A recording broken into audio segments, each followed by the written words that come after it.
Iran তাদের দেশে যারা সাধারণ মানুষ আছে তাদেরকে যুদ্ধ প্রশিক্ষণ দিচ্ছে। তো তাদের জন্য একটা রাষ্ট্রীয় টেলিভিশন আছে, প্রত্যেকটা দেশেরই কিন্তু একটা রাষ্ট্রীয় টেলিভিশন থাকে। যেমন বাংলাদেশের একটা রাষ্ট্রীয় টেলিভিশন, সেটা হচ্ছে বিটিভি অর্থাৎ বাংলাদেশ টেলিভিশন। সেখানে রাষ্ট্রীয় যত অ্যাক্টিভিটিস আছে বা রাষ্ট্রীয় যত কার্যকলাপ আছে সেগুলো কিন্তু লাইভ সম্প্রচার করে এবং হচ্ছে সেইগুলাই কিন্তু বারবার রিপিট করা হয়। সো ইরানেও এরকম, মানে শুধুমাত্র ইরান না, প্রায় প্রত্যেকটা দেশেরই কিন্তু এরকম একটা রাষ্ট্রীয় টেলিভিশন থাকে।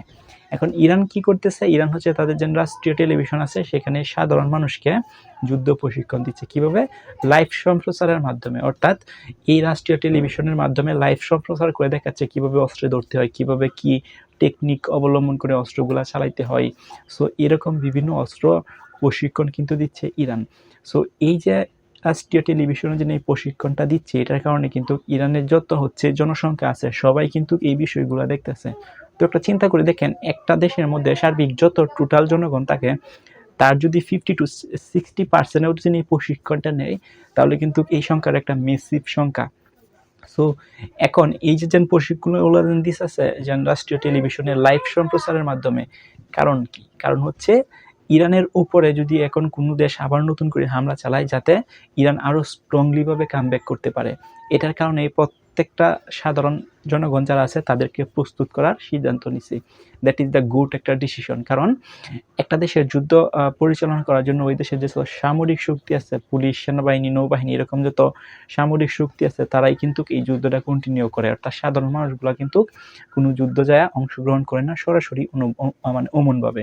সো ইরান এবং যুক্তরাষ্ট্রের যে যুদ্ধটা চলতেছে সেখানে দেখবেন ইরানের যত সামরিক শক্তি আছে তারাই কিন্তু যুদ্ধটা করতেছে। আবার যুক্তরাষ্ট্রের যারা সামরিক শক্তি আছে তারাই কিন্তু হচ্ছে এই যুদ্ধটা করতেছে, সাধারণ মানুষরা কিন্তু যুদ্ধটা করতেছে না। সো এখন ইরান যদি সাধারণ মানুষকেও এই যুদ্ধটা প্রশিক্ষণ দেয়, ওভারঅল 100%ও যদি প্রশিক্ষণ না নেয়, 50-60% মানুষের যদি এই প্রশিক্ষণটা নেয়, তাহলে দেখবেন এটা কিন্তু একটা মেসিভ সংখ্যা।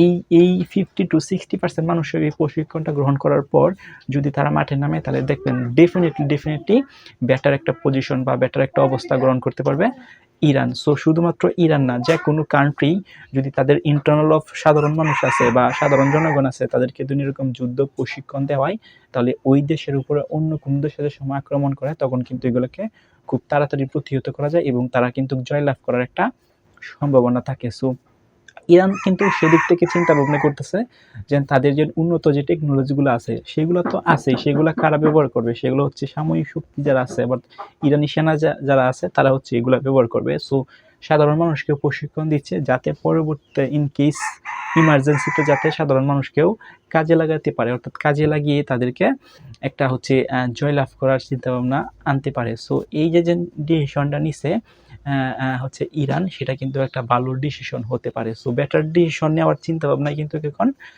ইরান করতেছে। ইরান কিন্তু এখন ঠান্ডা মাথায় সার্বিক পরিস্থিতি কিন্তু অবলম্বন করে দেখতেছে কেমনে সামনের দিকে এগিয়ে যাওয়া যায়। এখন ইরান কিন্তু আরেকটা ঘোষণা দিচ্ছে, সেটা হচ্ছে যদি নতুন করে ডোনাল্ড ট্রাম্প বা যুক্তরাষ্ট্র বা কোনো দেশ হচ্ছে যদি আঘাত করে ইরানের উপর, তাহলে হচ্ছে তারা অনেক শক্তিশালীভাবে কামব্যাক করবে এবং যতক্ষণ পর্যন্ত ওই দেশকে ধ্বংস না করা যায় ততক্ষণ পর্যন্ত তাদের যে যুদ্ধটা আছে সেটা কন্টিনিউ করবে এবং তাদের যে পারমাণবিক ব্যবহার আছে সেটা হচ্ছে 90% অফ ব্যবহার করে দিবে। সো এই যে কথা, এই যে নিউজগুলো আসতেছে এগুলো কিন্তু পিওর অথেন্টিক নিউজ। এগুলো কিন্তু ইরান অবশ্যই করবে, কারণ ইরানের অর্থনীতিও ডেভেলপ আছে, তাদের যে টেকনোলজি আছে সেটাও ডেভেলপ আছে এবং তাদের যে সাধারণ মানুষ আছে তাদেরকেও কিন্তু দক্ষ মানবিক বা দক্ষ সেনাবাহিনীর মতন হচ্ছে দক্ষভাবে তাদেরকে অস্ত্র প্রশিক্ষণ দিচ্ছে।